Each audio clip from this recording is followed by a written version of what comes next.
It's been a month since Koda has passed. His absence still leaves a deep ache in my heart.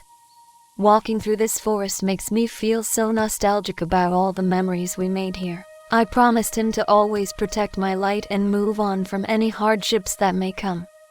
Maybe I find closure reminiscing about the time we spent. Just maybe.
This shed.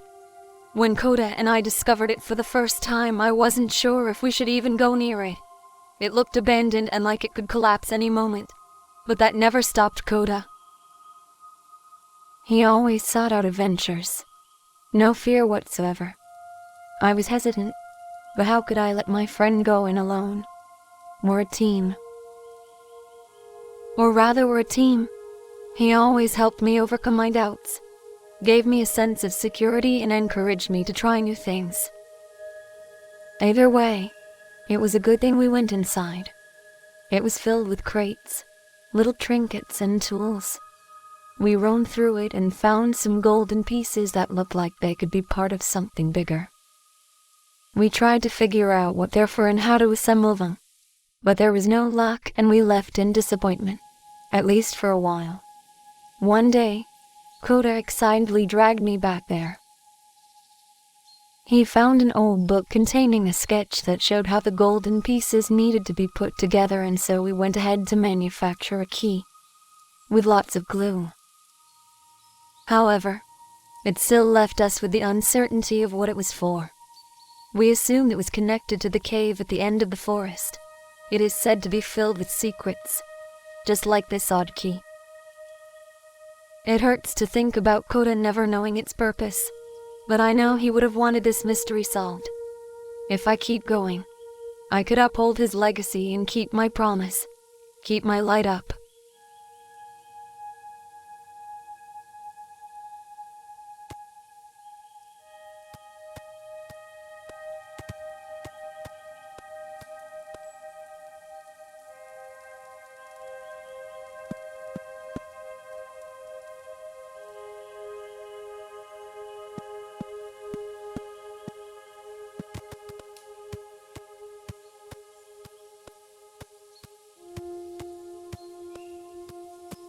This lake had been our favorite spot to hang out and just take a break from everything around.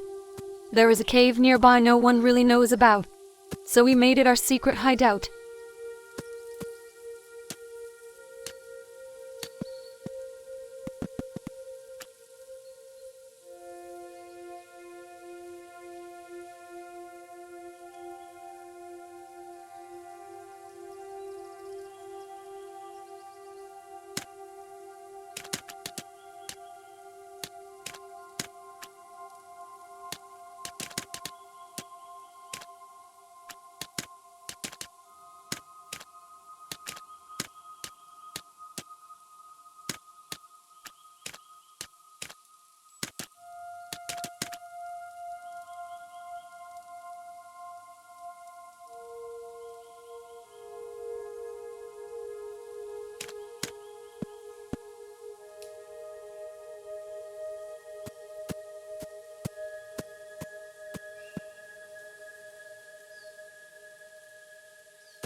This mine was used to harvest crystals after being discovered at the lake for the first time, but has been abandoned for a long time by now.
Just like the shed, this mine looked worrisome to me, unstable and bearing great danger.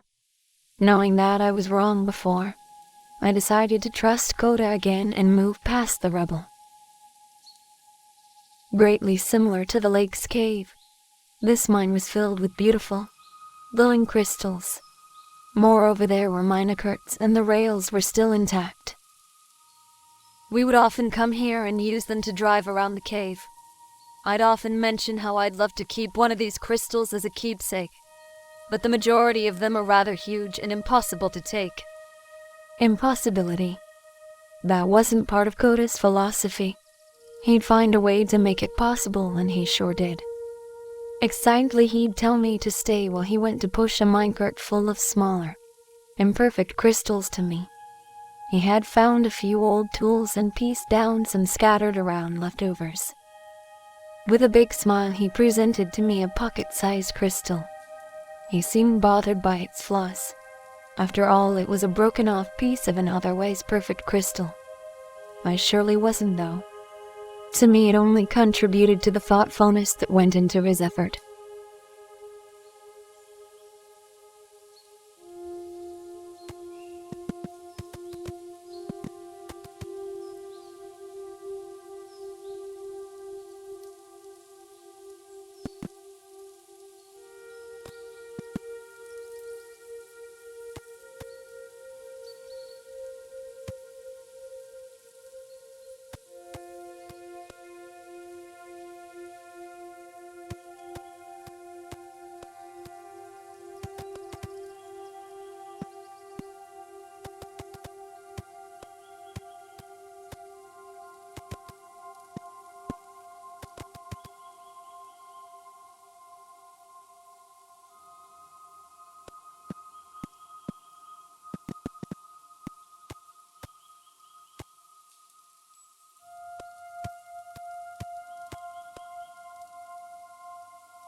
All this traveling and reliving the past is a lot more exhausting than I thought.